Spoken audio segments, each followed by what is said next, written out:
Le cinquième élément, la cinquième étape, c'est de faire un CV cohérent et de qualité. Donc pour la cohérence du CV, pour moi, c'est le plus important. Pourquoi c'est très important? Parce que ce ne sont pas tous les éléments qui sont contributifs dans un curriculum vitae. Donc, si par exemple vous postulez pour un master en recherche en neurosciences, ou vous postulez pour un master en recherche en cardiologie, eh bien, les éléments que vous allez mettre en avant ne sont pas les mêmes éléments que si vous postulez pour en santé publique ou pour la clinique.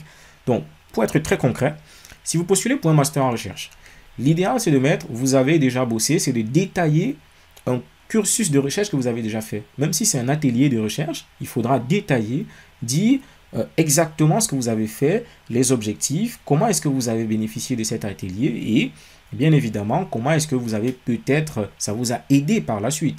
Donc, tous ces éléments sont importants à savoir. Vous êtes d'accord avec moi que mettre dans votre candidature pour un master en neurosciences, que vous avez fait un job d'été dans un restaurant, ça ne va pas aider. Donc, ça sont les petits éléments qu'il faut vraiment maîtriser. Et malheureusement, on a tendance à tout lister. Donc, on liste tout de manière équivalente. Pourtant, si vous voulez faire ressortir quelque chose, eh bien, il faut détailler cet élément.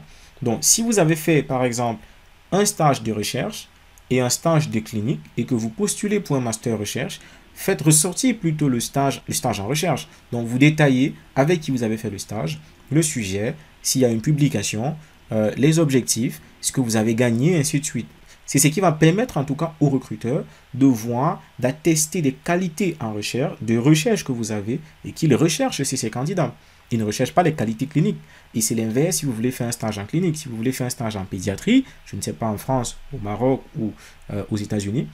L'idéal serait de dire aux recruteurs, en tout cas aux chefs de service, que vous avez déjà fait plusieurs stages de pédiatrie, délais détaillés, de donner les contacts de ceux des chefs de service précédents dans lesquels vous avez fait ces stages en pédiatrie, et ainsi de suite. Donc vous ne pouvez pas mettre au même point, juste lister les éléments que vous avez fait dans votre curriculum vitae. Il faut ressortir ce qui est nécessaire et plus ou moins cacher, je ne vais pas dire cacher, mais surtout de ne pas ressortir, de ne pas faire ressortir ce qui n'est pas contributif.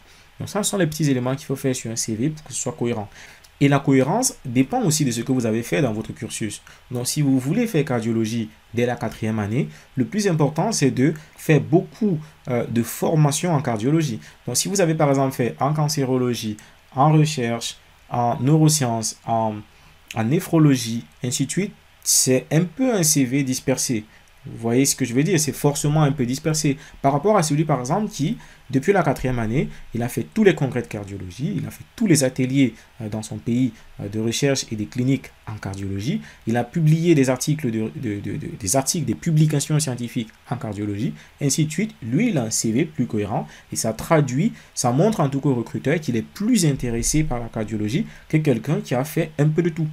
Donc, ça, ce sont les éléments aussi qu'il faut prendre en compte pour construire un CV cohérent. Et bien sûr, la qualité du CV. Vous pouvez trouver des CV de bonne qualité. Vous pouvez faire un CV, un curriculum vitae de bonne qualité un peu partout.